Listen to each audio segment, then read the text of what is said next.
यह ताजमहल पर एक विस्तृत और व्यापक लेख है। 3000 शब्दों की सीमा एक बहुत ही विस्तृत निबंध की मांग करती है। इसलिए मैंने इसे विभिन्न अध्यायों में विभाजित किया है ताकि हर पहलू, इतिहास, वास्तुकला, निर्माण और वर्तमान स्थिति को गहराई से कवर किया जा सके। ताजमहल, प्रेम का शाश्वत प्रतीक और वास्तुकला का अनुपम रत्न प्रस्तावना।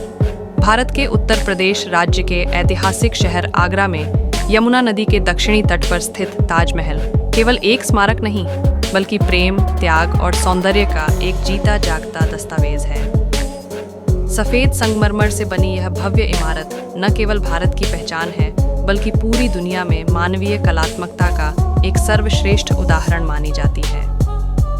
इसे मुगल वास्तुकला का सबसे उत्कृष्ट नमूना कहा जाता है, जिसमें भारतीय, फारसी, तुर्क और इस्लामी वास्तुकला शैलियों का अद्भुत संगम देखने को मिलता है। वर्ष 1983 में यूनेस्को ने इसे विश्व धरोहर स्थल घोषित किया और इसे भारत 1933 में यूनेस्को ने इसे विश्व धरोहर स्थल घोषित किया और इसे भारत में मुस्लिम कला का रत्न और विश्व विरासत की उन सर्वमान्य उत्कृष्ट कृतियों में से एक बताया, जिसकी प्रशंसा पूरी दुनिया करती है। 2007 में इसे विश्व के 7 नए अजूबों new 7 wonders of the world की सूची में भी शामिल किया गया। हर साल लाखों पर्यटक, चाहे वे साधारण यात्री हों, इतिहासकार हों या प्रेमी युगल, इसकी खूबसूरती को निहारने और इसके इतिहास को महसूस करने के लिए यहाँ खींचे चले आते हैं। अध्याय 1, ऐतिहासिक पृष्ठभूमि और प्रेम कथा।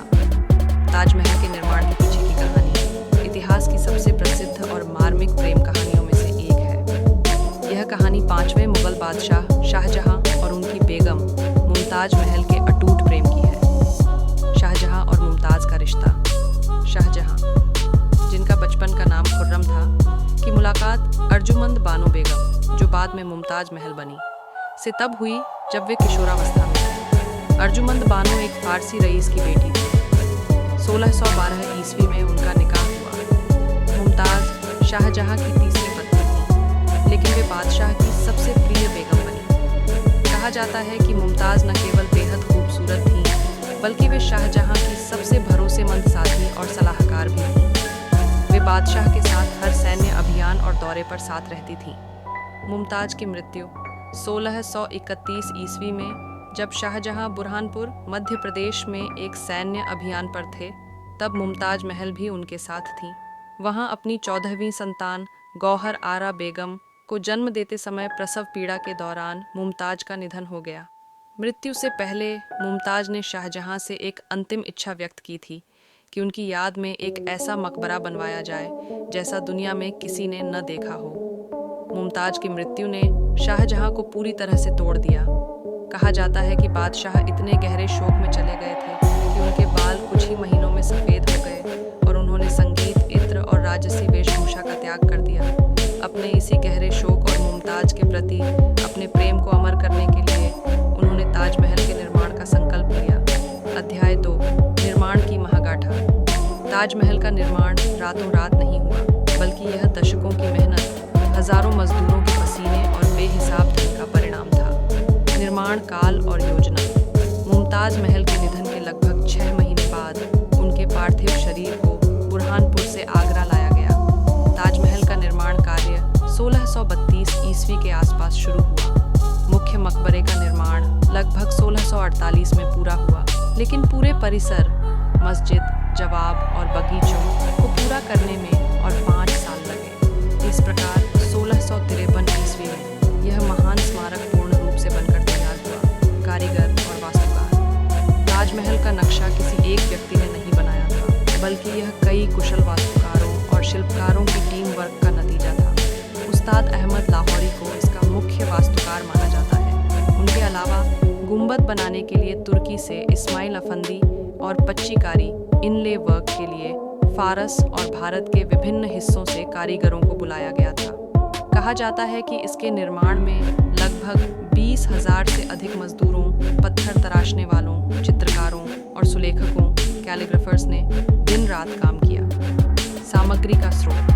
ताजमहल का सबसे मुख्य आकर्षण उसका दूधिया सफ़ेद संगमरमर है, जिसे राजस्थान की मकराना खानों से मंगाया गया था। ये संगमरमर अपनी कठोरता और चमक के लिए प्रसिद्ध है, लेकिन ताजमहल केवल संगमरमर नहीं है। इसमें जड़े हुए कीमती और अर्ध कीमती पत्थर दुनिया के कोने कोने से लाए गए थे। जैस्पर पंजाब से, जेड और क्रिस्टल चीन से, फिरोजा टर्कोइज तिब्बत से, लैपिस लाजुली अफगानिस्तान से, नीलम सैफायर श्रीलंका से, कार्नेलियन अरब से। कुल मिलाकर सफ़ेद संगमरमर में लगभग 28 प्रकार के दुर्लभ और कीमती रत्न जड़े गए थे। निर्माण सामग्री को ढोने के लिए 1000 से अधिक हाथियों का उपयोग किया गया। लागत। उस समय ताजमहल के निर्माण की लागत का अनुमान लगाना कठिन है, लेकिन ऐतिहासिक दस्तावेजों के अनुसार उस समय इसमें लगभग 32 मिलियन 3 करोड़ 20 लाख रुपये खर्च हुए थे। यदि आज की मुद्रास्फीति के हिसाब से देखा जाए तो इसकी कीमत अरबों खरबों रुपये में होगी। अध्याय 3, वास्तुकला और संरचना। ताजमहल की वास्तुकला समरूपता, सिमेट्री और संतुलन का एक बेजोड़ उदाहरण है। पूरा परिसर एक विशिष्ट ग्रिड पैटर्न पर आधारित है। 1. मुख्य द्वार, द ग्रेट गेट। परिसर में प्रवेश करने के लिए एक विशाल लाल बलुआ पत्थर का दरवाजा है, जिसे दरवाजा ए रौजा कहा जाता है। इस पर कुरान की आयतें बहुत ही सुंदर सुलेखन कैलीग्राफी में उकेरी गई हैं।